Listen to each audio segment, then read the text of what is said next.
기도하겠습니다. 하나님, 이곳에 듣는 귀를 허락하여 주시고 전하는 입술을 하나님의 영으로 인도하여 주시옵소서. 오직 주의 선하신 뜻과 또 인도하심을 저희가 잘 따라가게 하여 주시옵소서. 예수님의 이름으로 기도합니다. 아멘. 여러분과 제가 만난 지 이제 1년 반 좀 넘었습니다. 어떨 때는 아직 이거밖에 안 됐나 싶기도 하고, 어떨 때는 벌써 이렇게 됐나 싶기도 한 것이 항상 좀 새로운 일들이 일어나는 것 같습니다. 작년에 1년 보내봤으니까 올해는 이제 또 좀 조금 수월하게 가겠다 싶은데 또 새로운 일이 일어나고 나타나고 보여지고 알려지고, 그냥 매일매일이 새롭구나, 그냥 한 해 한 해가 새롭구나, 그렇게 생각을 합니다. 우리가 5월, 6월 2달 동안은 사도행전의 말씀을 새벽 그리고 주일에 묵상합니다. 우리 다다음 주에 성령 강림절이기 때문이기도 하지만, 우리가 이전에 묵상했던 신명기는 어떤 책이었습니까? 가나안 땅에 들어가기에 앞서서 율법을 확인하고 또 새로운 삶으로 나아가는 그러한 내용이었습니다. 오늘 사도행전은 교회의 시작을 보여주는 그러한 책입니다. 하나님께서 계속해서 우리 교회로 하여금 새로운 출발에 대해서 묵상하게 하시는구나, 제가 그런 생각을 했습니다. 온고지신, 온고이지신, 옛 것을 익혀서 새롭게 하다라는 것도 있지만, 또 일신 우일신, 나날이 새로워지는 것도 중요합니다. 신명기를 묵상하는 시간이 온고지신의 시간이었다면, 사도행전을 묵상하는 것은 일신 우일신이 되기를 바랍니다. 그래서 그렇게 우리를 새로움으로 인도하시는 하나님을 함께 만나게 되기를 바랍니다. 아멘. 사도행전 잘 아시는 대로 누가가 기록했습니다. 이 누가 복음서를 기록하기도 했죠. 저자만 놓고 본다면 누가는 누가복음과 사도행전이 연속되는 책이 되도록 기록했습니다. 그래서 누가행전이라고 하는 표현도 있습니다. 누가복음을 통하여 예수님의 말과 행적을 전하려고 했다면, 사도행전은 사도들의 말과 행적을 전하는 책입니다. 즉, 누가의 관점으로 보는 예수님의 이야기, 사도들의 이야기 시리즈라고 할 수 있습니다. 누가복음에서 성전, 예루살렘, 예배, 이런 것들이 강조되며, 또 예수님께서 전하시는 하나님 나라는 남녀노소, 빈부 혹은 이방인까지도 포함하는 굉장히 넓고 다양한 사람들을 포함하는 그런 공동체였습니다. 예를 들어서 마태복음 5장에 나오는 팔복, 이 팔복에서 팔복의 첫 번째가 뭡니까? 마음이 가난한 자는 복이 있나니, 이렇게 시작됩니다.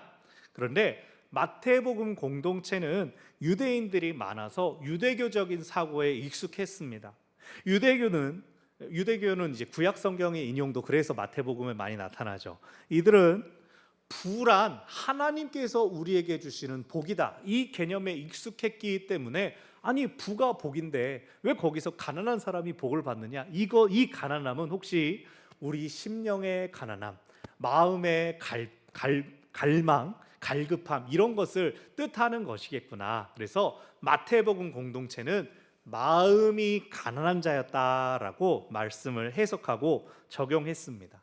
그러나 이 산상수훈이 나오는 누가복음 6장에는 팔복 대신에 사복과 사화, 이런 자가 복이 있다 하시며 이런 자가 화가 있다라는 말씀도 하시는데, 거기서는 그냥 가난한 사람을 이야기합니다. 가진 것이 없는 사람, 물질적으로 가난한 사람이 복이 있다라고 말씀하십니다. 학자들은 누가복음 공동체에는 정말로 가난한 사람들이 많았기 때문에 이렇게 해석했을 것이다 라고 봅니다. 사도행전에도 이러한 누가의 신학이 잘 드러나는데요, 찬양 예배 때 한번 말씀을 드린 적이 있고, 또 내일 새벽 본문이기도 한 3장에 나오는 미문의 안진뱅이를 한번 생각해 보십시오. 베드로와 요한이 오후 기도 시간을 맞이하여 성전으로 기도하러 갔습니다. 그곳 중에 미문을 통과하여 가는데, 미문은 아름다울 미라고 해서 아름다운 조각으로 꾸며진 그런 멋진 문이었습니다. 근데 그 문 앞에 다리를 못 쓰는 사람이 앉아서 구걸을 하고 있었습니다. 그 성전의 아름다움과 완전히 대조되는 한 장애인이, 한 거지가 앉아있는 그 그림을 떠올려 보십시오. 제자들이 그 거지를 바라봅니다. 거지도 뭐 한 푼 주려고 쳐다보나 이렇게 눈을 마주칩니다. 베드로가 이렇게 얘기하죠. 은과 금은 내게 없다. 사도들도 다 우리도 돈은 없다. 하지만 내게 있는 것으로 너에게 주노니 나사렛 예수의 이름으로 일어나 걸으라. 그리고 이 거지의 손을 붙잡아 일으키니 그가 일어나 걷기도 하고 뛰기도 하며 사도들과 함께 성전에 들어가 하나님을 찬송하였다라고 사도행전은 보여줍니다. 그러니까 가난한 사도들이 가난한 거지에게 예수의 이름을 내어 주었을 때 장애가 낫게 되었고 하나님을 찬양했다는 이야기입니다. 그가 일어나 걷게 되면서 돈이 많아졌습니까? 갑자기 거지가 아니게 됐습니까? 여전히 그는 아무것도 가진 것 없는 거지입니다. 그러나 그가 성전에 함께 들어가서 하나님께 영광 돌려드립니다. 여기 성전, 기도, 찬양 다 나오죠. 가난한 사람에 대한 관심 그리고 회복됨이 다 나타나고 있습니다. 우리도 이러한 사도행전의 말씀을 묵상하는 가운데 회복을 경험하게 되기를 바랍니다. 아멘. 누가는 누가복음과 사도행전을 기록하면서 독특한 방법을 사용합니다. 누군가에게 보내는 편지 혹은 보고서 양식으로 쓴 것입니다. 누가복음 1장에도 등장하고 오늘 1장 1절에도 등장하는 인물 데오빌로입니다. 이 데오빌로가 정확히 누구를 의미하는지 의견이 분분합니다. 세 가지 가능성이 있습니다. 첫 번째, 복음 사역의 호의적인 귀족이나 권력자였을 것이다. 그러니까 후원해 주는 후원자였을 것이다. 왜냐? 누가복음 1장 5절에서는 데오빌로 가카여라고 하는 당시에 고위직 관료에게 쓰는 표현을 그 존칭을 사용하기 때문입니다. 그럴 때는 마치 이 누가복음과 사도행전이 이 높은 사람한테 올려보내는 공문서, 보고서 같은 인상을 줍니다. 두 번째로 이 데오빌로라는 인물은 누가복음과 사도행전의 신빙성을 높이기 위한 가공의 인물이다라는 그 견해가 있습니다.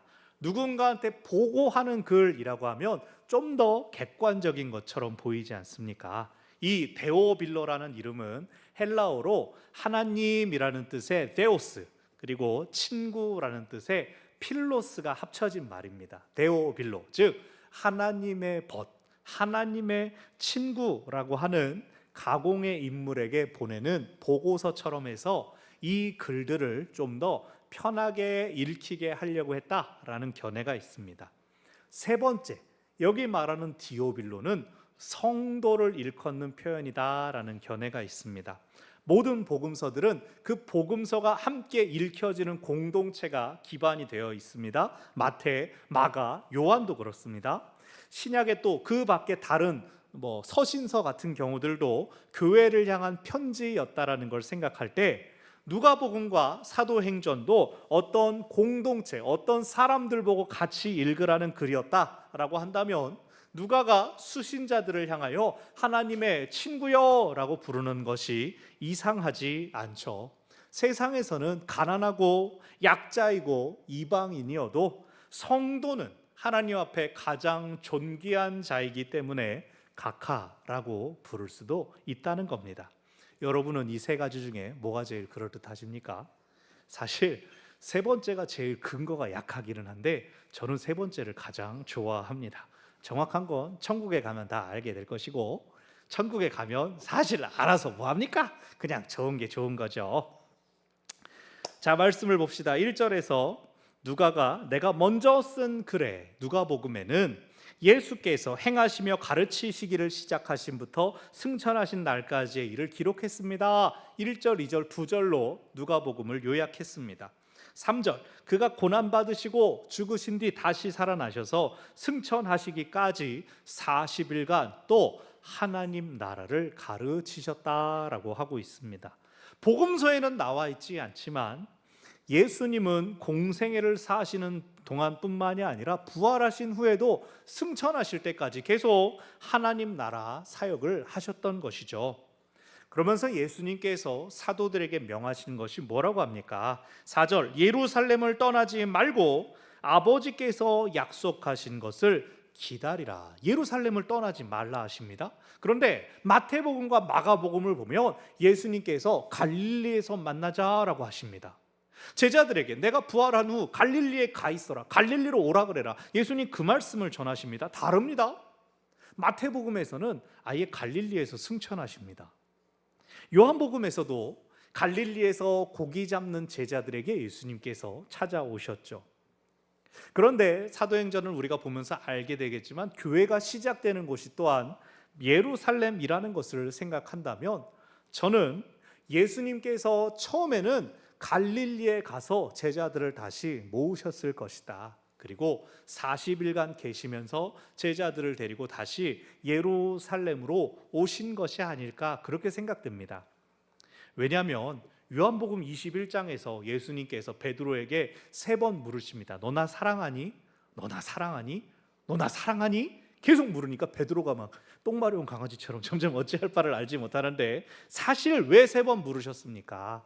베드로가 예수님을 3번 부인했기 때문에 그 3번 나를 사랑한다고 말해봐라, 그 뜻이지 않습니까? 그것처럼 다른 모든 제자들 역시 예수님께서 잡히실 때 뿔뿔이 흩어져 도망가 버렸던 그 제자들 다시 그 부끄러움과 연약함의 자리로 부르셔서 나랑 다시 이 길을 같이 가자, 그렇게 제자들을 위로하시고 치유하시지 않았을까, 회복시켜 주시지 않았을까, 저는 그렇게 생각합니다.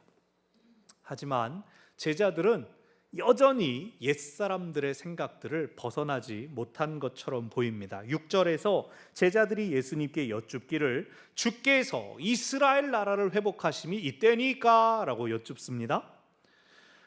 3절에서 이미 예수님은 하나님 나라를 가르치고 계셨다라고 합니다. 돌아가시기 전에도 부활하신 후에도 예수님은 오직 하나님 나라를 말씀하셨습니다. 그러나 제자들의 관심은 마치 예수님께서 돌아가시기 이전처럼 계속 이스라엘의 회복만을 꿈꾸고 있습니다. 그들이 생각하는 하나님의 나라는 구약의 연장선상인 이스라엘, 유대에 머물러 있었기 때문입니다. 예수님께서 그것을 맞다 틀리다 정정해 주시는 대신에 그 부분은 성령님께 맡깁니다. 대신 그것을 이루실 때, 회복될 때 그것이 하나님께 속했다, 대신 약속을 주십니다. 우리가 잘 아는 사도행전 1장 8절의 말씀 우리 같이 읽을까요?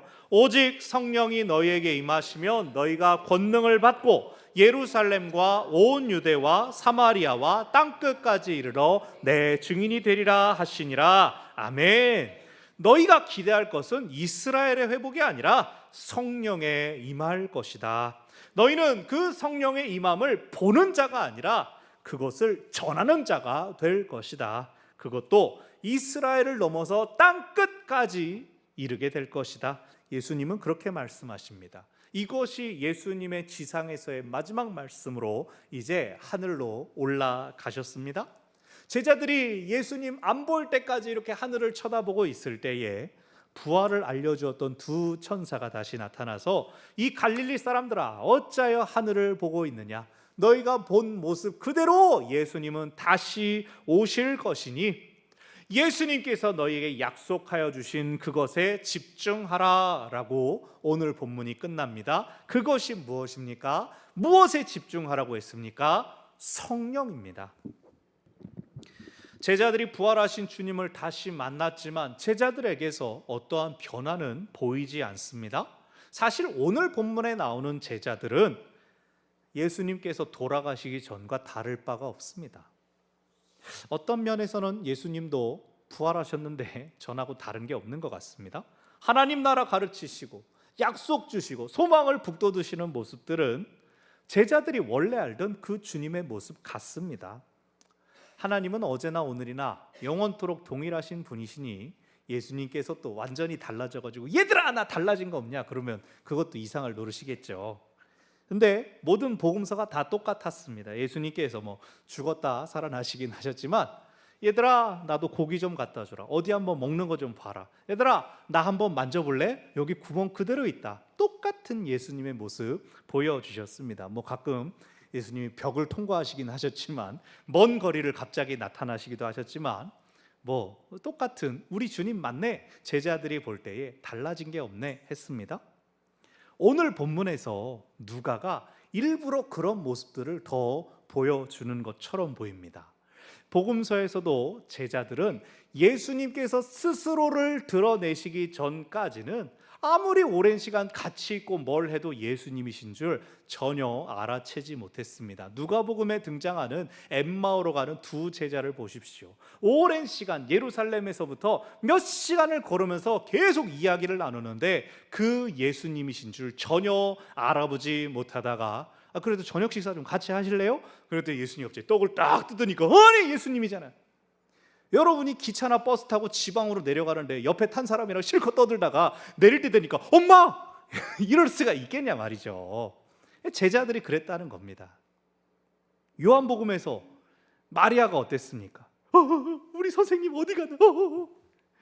예수님이 나타나셔서 무슨 일이세요? 그러니까 우리 선생님 누가 데려가세요? 나다! 그러니까 아니 선생님이잖아요. 이상한 겁니다. 신기한 겁니다. 요한복음, 방금 말씀드린 요한복음에서 제자들이 고기를 잡고 있습니다. 배 오른편에 고기를 던져봐라.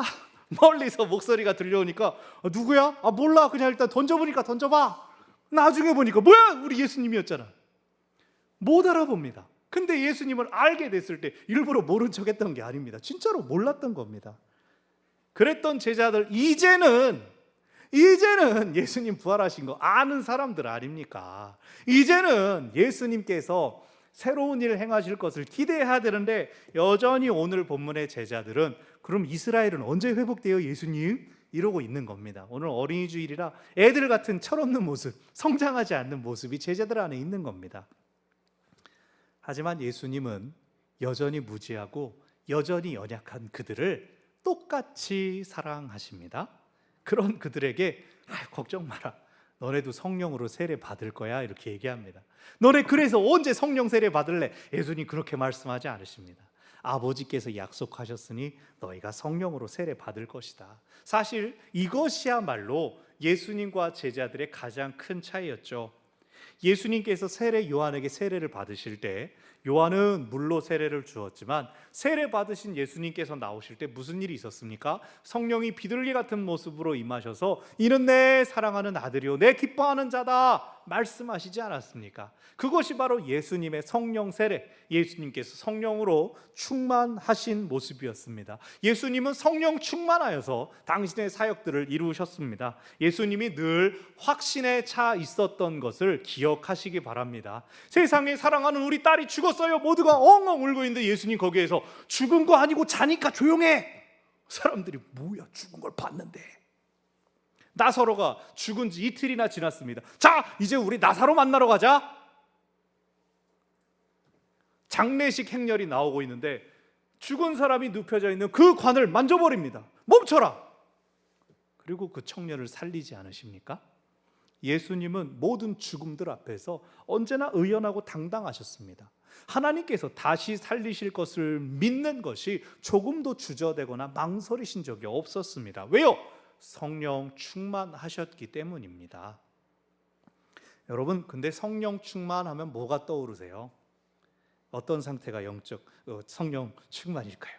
막 영안이 막 뜨여져가지고 막 저게 지금 불이 막 이글이글 타오르는 게 보이고 있다고, 막 여기 목사님 옆에 지금 타오르는 불 안 보이냐고, 막 저 불을 내가 받아야 되는데, 막 댁에 돌아가셔도 갑자기 막 불 먹는 꿈 꾸지 마시고, 요게 성령 충만입니까?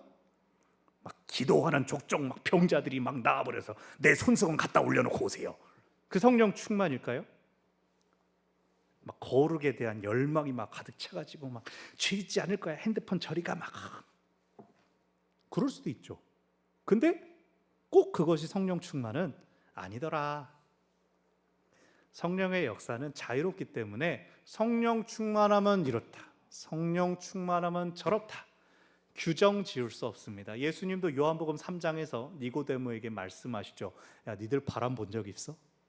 바람이 휘휘 불면은 아유 바람이 이렇게 분다 저렇게 분다 머리가 이렇게 날렸네 저렇게 날렸네 그건 알 수 있지만 저 바람 어디서 출발했는가 어디쯤 가서 사라지는구나 우리는 알 수 없다. 그냥 바람이 부는구나 그것만 알 수 있지 않냐. 근데 성령의 역사도 그렇다는 겁니다. 성령으로 난 사람도 그렇다라고 예수님께서 말씀하십니다. 지금부터 30분 후에 성령 충만 임할 것입니다. 여러분 기대하시고 그런 게 없다는 거예요. 아이고 교회에서 온 지 1시간쯤 지나니까 이제 성령 충만이 빠져가지고 내가 아이고 죄 짓고 싶 이런 게 절대 아니라는 거예요. 대신 성령 충만한 상태에 대한 아주 좋은 비유가 있습니다. 여러분 스펀지 사용해 보셨어요? 스펀지. 왜 이게 설거지 도구도 비슷한 거 있죠. 노란 스펀지랑 이게 그러니까 수세미랑 붙어 있는 거 잘 닦이죠. 이쪽으로는 빡빡 닦고 있죠. 부드럽게. 물 청소할 때나 페인트 칠할 때도 이 스펀지 하나 있으면 유용합니다. 제가 전에 섬기던 교회에서 이 땅속에 묻어놓은 하수도관이 깨지는 바람에 물이 막 솟아 나오는 거예요. 이 땅을 파가지고 이제 이걸 짤 때 저처럼 막 일을 못하는 사람은 걸레를 가지고 와가지고 꾹꾹 눌러대서 물을 조금 빨아들인 다음에 이걸 옆에 쭉 짜는 동안 그만큼 물이 쭉 내가 물을 여기다 부었나 싶을 정도로 그럼 나는 이 답답한 짓을 하고 있는데 같이 일하시던 집사님이 스펀지를 이만한 걸 가지고 오더니 슉 하니까 금방 물을 빨아들이고 금방 요걸 정리를 하더라고요. 금방 일이 끝났던 것이 오래 기억에 남습니다. 성령 충만이 마치 이와 같습니다. 물을 머금는 스펀지와도 같습니다. 스펀지의 조직은 많은 구멍들이 나 있습니다. 그래서 그냥 말라 있을 때는 상당히 가볍습니다. 그냥 솜사탕 같습니다. 근데 스펀지가 물을 흡수하는 건 그 작은 조직과 구멍들에 물이 꽉 차는 것이죠. 그래서 스펀지만한 물 덩어리가 됩니다. 걸레나 휴지는 어떻습니까? 물 머금으면 모양 다 틀어지고 쭉 무거워지고 휴지는 다 찢어져 버리고 사라져 버립니다. 근데 스펀지는 물을 머금어도 그 모양이 변하지가 않습니다. 그러나 그 스펀지 짜면은 머금고 있었던 물이 푸악 하고 나오게 되죠. 성령 충만이 이와 같습니다. 성령 충만하게 되면 내가 아니게 되는 게 아닙니다. 막 눈빛이 막 이상해지고 막 혹은 막 너무 딱 보기만 해도 거룩해지는 그럴 수도 있지만 꼭 그렇지는 않다. 나는 나 그대로 있는데 내 안에 성령께서 채워지는 것입니다. 물론 성령 받으면 성령 충만하면 기분이 좋아가지고 인상이 이상하게 좋아 보일 수는 있지만 여러분 우리 자체가 하나님께서 소중하고 아름답게 지으셨는데 하나님이 뭔가 아쉬워가지고 성령님을 딱 보내가지고 무슨 포켓몬처럼 2단계 지나 푹 이렇게 되는 게 아니라는 겁니다. 성령 충만은 내가 나인 채로 하나님께서 나를 이렇게 꼭 쥐어짜시면 내게서 성령의 역사가 흘러나가는 것이라고 할 수가 있습니다. 이것을 바울은 갈라디아서 2장 20절에서 나는 죽고 내 안에 그리스도께서 살아가시는 것이다 라고 표현했습니다. 내가 하는 게 아니라 하나님께서 하시게끔 맡겨드리는 상태가 성령 충만이라고 할 수가 있습니다. 그래서 오늘 예수님께서 오늘 본문에서 제자들에게 정신 차려 똑바로 배워라 예수님 딱히 말씀하시지 않으시는 겁니다. 성령께서 오시면 성령께서 알게 하시고 성령께서 너희에게 말씀하실 테니 너희는 성령 세례 받기를 기대해라. 약속하셨으니 보내주실 것이다. 그것으로 예수님께는 충분했던 것입니다. 그렇지만 또 성령 충만하면 똑똑해지고 다 알아지고 시험 척척 합격하고 뭐 승진하고 또 그런 건 아닙니다. 이제 여름 성경학교 준비하고 있는데 성경학교 다녀오면 이제 일주일 동안은 좀 얌전해지겠지. 2학기 때는 성적 좀 오르겠지. 성령 충만 그런 겁니까? 아닙니다. 내가 이제 열심히 예배해서 성령 충만하면 기도해 줄 때마다 병든 사람들 나을 거야. 소원이 이루어질 거야. 갈 때 로또라도 사볼까? 아니죠. 그런 거 아니죠. 우리 장로님 아까도 이제 기도하면서 목사님 성령 충만을 위해서 기도해 주셨는데 제가 막 성령 충만해가지고 오늘따라 목사님 설교를 듣는데 눈물이 펑펑 터지고 막 그런 겁니까? 아니죠. 물론 하나님 원하시면 그렇게도 쓰실 수 있지만 성령의 역사는 그런 식으로 이루어지지는 않습니다. 제가 이번에 파마를 해보고 나서 여러분 저한테 되게 하고 싶은 말씀들이 많았구나라는 걸 제가 세상 깨달았습니다. 뭐 인상이 부드러워졌다, 뭐 귀엽다, 뭐 착하다, 뭐 별소리를 다 들었는데 정말로 문자 그대로 100이면 100 다 칭찬을 해주시는 것을 들으면서 이상하다, 이게 한두 분 정도는 좀 너무 애 같지 않습니까? 라든가 좀 더 이렇게 할 줄 알았는데 다들 공통적으로 뭘 말씀하시냐면은 제가 생머리라서 머리가 짧으면 이쪽이 삐치는 거, 이거를 다 의식하고 계셨던 거예요. 저한테 아무도 말씀 안 하셔서 저는 내보기만 좀 그러겠지 그러고 말았어요. 저는 진짜 몰랐어요. 근데 이제 말씀해 주시더라고요. 사실은 그랬어요. 그래서 제가 앞으로 열심히 뽑고 다니겠습니다. 누군가가 아이고 저 목사님 우리 하나님 저 목사님의 저 머리가 성령 충만해서 가라앉게 해주세요. 누가 그렇게 기도하지 않았을 거 아니에요. 목사님이 성령 충만해서 우리의 속사람 생각 좀 알게 해주세요. 그러진 않았을 거 아니에요. 여러분의 아무튼 되게 시원해하시는 그 모습을 보고 제가 그랬는데, 우리가 가지고 있는 소원들은 사실 아주 간단하게 이루어질 수 있다고요. 그거는 성령 충만을 기다립니다까지 할 것도 없이 하나님 우리를 불쌍히 여겨주세요. 하나님 우리가 이게 필요해. 아버지 나를 불쌍히 여겨주세요. 우리 그 정도만 기도해도 우리의 소원들은 충분히 이루어질 수 있습니다. 성령 충만은요, 내 소원이 아니라 하나님의 소원을 이루는 것입니다. 예수님께서 제자들에게 계속 하나님 나라의 일을 말씀하시지 않습니까? 약속하신 것을 기다려라, 너희가 성령 세례를 받을 것이다 하시지 않습니까? 이스라엘 언제 회복됩니까? 그건 너네들 알 바가 아니야. 성령이 임하시면 너희는 내 증인이 될 거야.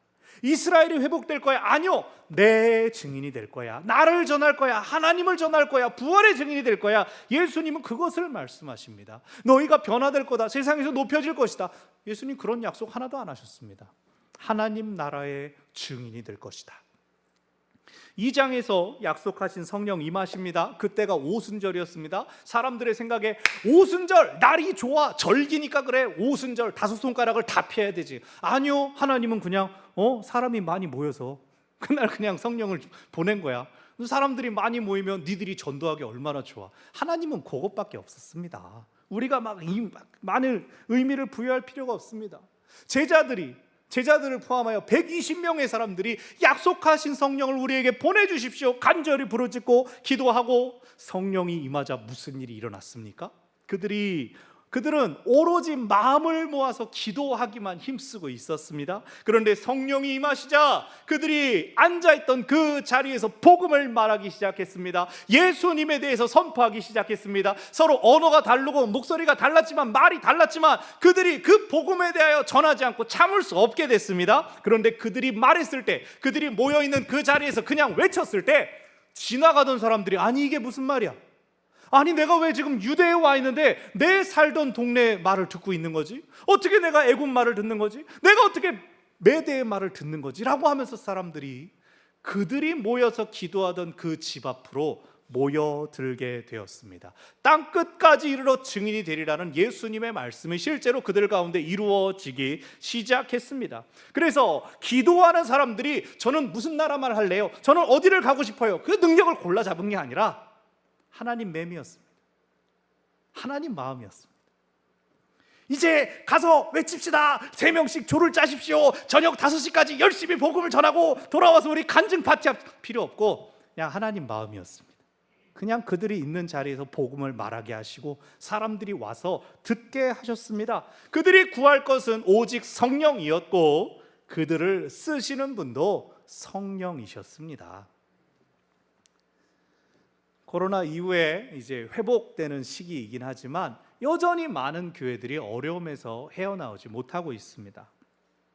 제가 지난번 노회 때 이제 대전을 다녀오면서 특별히 2분 목사님과 각각 따로 만나 교제할 시간이 있었습니다. 2분 다 저보다 조금 몇 살 많으시고 저와 비슷한 시기에 부임하셨습니다. 다 교회 건물도 있고 또 목사님 사택도 있는데 성도가 없었습니다. 그걸 유지할 수 있으려면 성도가 있어야 되고 또 모여서 목회를 할 때 막 신이 나야 되는데, 교인이 없어서 몇 번이고 벼랑 끝에 몰렸다고, 사모님 이름으로 대출을 받기도 하고, 심지어는 성도들이 너무 미안하니까 목사님 이거 정리하고 딴 데서 개척하셔도 돼요, 이 소리를 목사님이 들었다고 너무나 힘든 교회들 이야기들을 들었습니다. 아직도 모르겠어요. 뭐 마음은 편하지만 이제 잘 되겠죠. 목사님도 그렇죠? 아니 잘 얘기하다가 왜 꼭 저를 꼭 제가 뭐 거기서 저는 젊으니까 그냥 열심히 하고 있습니다, 그냥 이렇게만 얘기합니다. 제가 그 앞에서 우리 이제 매주 100명 넘어요. 뭐 제가 어떻게 그 얘기를 앞에서 할 수가 있습니까? 여러분이 이따 예배 끝나고 바로 재직회에서 보시겠지만 지난 2달 동안도 하나님께서 어떻게 우리가 은혜를 베풀어 주셨는지 저는 참 매번 말씀드리지만 가는 곳마다 만나는 분마다 나는 감사할 수밖에 없구나, 그것을 거듭 확인하고 있습니다. 오직 성령께서 우리에게 하나님의 마음을 품게 하실 것입니다. 오직 성령께서 우리를 통하여 하나님의 일을 행하실 것입니다. 우리가 오늘 어린이 주일입니다. 순수하고 온전한 마음으로 우리가 하나님을 위하여 쓰임 받기를, 그것을 위한 성령 충만을 허락하시기를 기도해야 하겠습니다. 말씀을 정리합니다. 계속해서 우리가 구할 것은 우리가 하나님 안에서 하나님의 뜻을 이루기 위해 성령 충만케 하옵소서, 그것입니다. 빈자리가 줄어드는 것, 재정이 넉넉해지는 것, 성도들 기도가 응답되고 지역에 좋은 소문 나는 것, 이거는 성령 충만이 아니라 우리가 마음을 모으고 우리가 열심히 해서 충분히 우리의 힘으로도 할 수 있는 것들입니다. 여기에 물론 성령 충만이 더하여지게 되면 우리는 하나님의 뜻을 알게 되고 하나님의 마음을 헤아릴 수 있을 것입니다. 우리가 간절히 바라는 기도의 제목들보다 더 큰 일을 우리에게 맡기시고 우리를 통하여 이루시는 그 하나님을 보게 될 것입니다. 성령께서 주관하시고 성령께서 이루실 것입니다. 그때 그 시기, 그것은 아버지께서 아시니 우리는 오직 성령 충만을 간구합시다. 성령 충만하여 영혼 구원을 위한 방주로, 다음 세대를 위한 묘람으로 주가 쓰시는 교회 되기를 기도하고 응답받는 우리 모두가 되시기를 바랍니다. 아멘. 기도하겠습니다. 하나님, 우리 가운데에도 약속하신 성령의 역사를 더 크게 보여주시고 알려주사 우리가 정말 참으로 하나님의 기쁨 되게 하여 주시고 하나님의 중심으로 사역하게 하여 주십시오.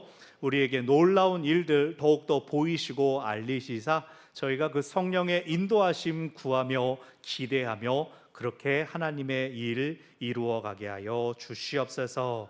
예수님의 이름으로 기도합니다.